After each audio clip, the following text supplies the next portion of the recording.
प्रिय आत्मा, जीवन में एक ऐसा समय आता है जब प्रश्न बहुत होते हैं पर उत्तर कहीं नहीं मिलते।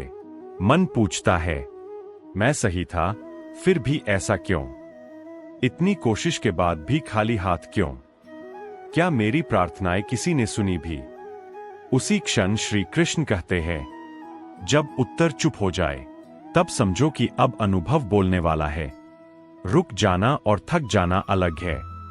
बहुत लोग थक जाते हैं पर यह नहीं जानते कि वे थके नहीं हैं, वे लगातार गलत दिशा में चल रहे थे। श्री कृष्ण कहते हैं, रुक जाना हार नहीं है, गलत दिशा में चलते रहना हार है।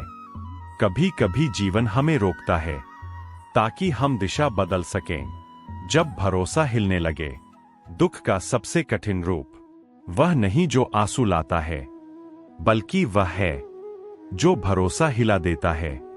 मन कहता है, अब किसी पर विश्वास नहीं करेंगे, अब उम्मीद नहीं रखेंगे।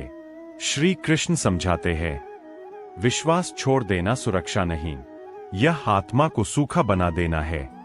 जैसे बिना पानी के भूमि बंजर हो जाती है, वैसे ही बिना विश्वास के जीवन सूख जाता है।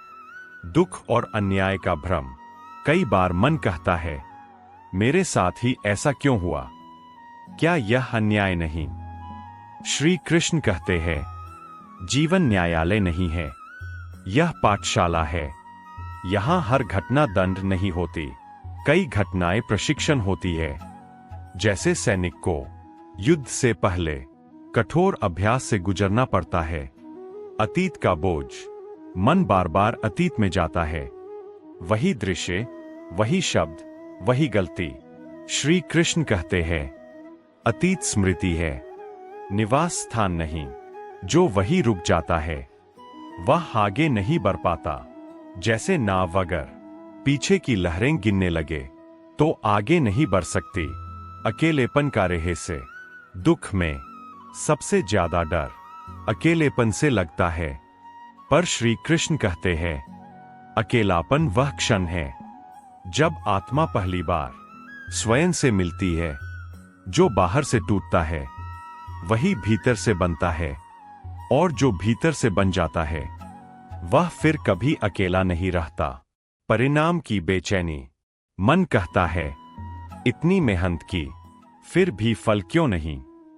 श्री कृष्ण कहते हैं, बीज को रोज खोदकर यह देखने से वह उगता नहीं।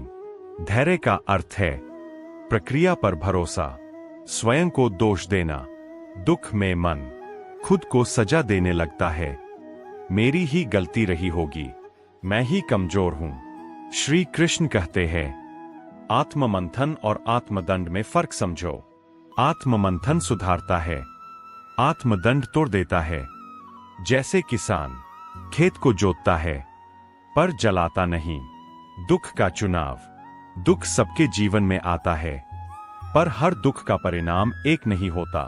श्री कृष्ण कहते हैं, दुख तुम्हें दो रास्ते देता है, या तो कड़वा बनो या समझदार। यह चुनाव परिस्थिति नहीं, तुम करते हो। जब सब दरवाजे बंद लगे, ऐसा समय आता है जब लगता है हर रास्ता बंद है। श्री कृष्ण कहते हैं, जब बाहर के दरवाजे बंद होते हैं तब भीतर का द्वार खुलता है। यही वह क्षण होता है जब मनुष्य अपनी असली शक्ति पहचानता है। अंतिम संदेश। दुख स्थायी नहीं है, यह एक चरण है, सत्य नहीं। जो इसे पार कर लेता है वही जीवन को गहराई से जीता है। प्रिय आत्मा, अपने आप को छोटा मत समझो। जिस आत्मा में ईश्वर का अंश है वह कभी कमजोर नहीं हो सकती। कितना ही बड़ा दुख क्यों न हो, चिंता मत करो, यह समय भी तुम्हें कुछ देकर ही जाएगा। राधे राधे।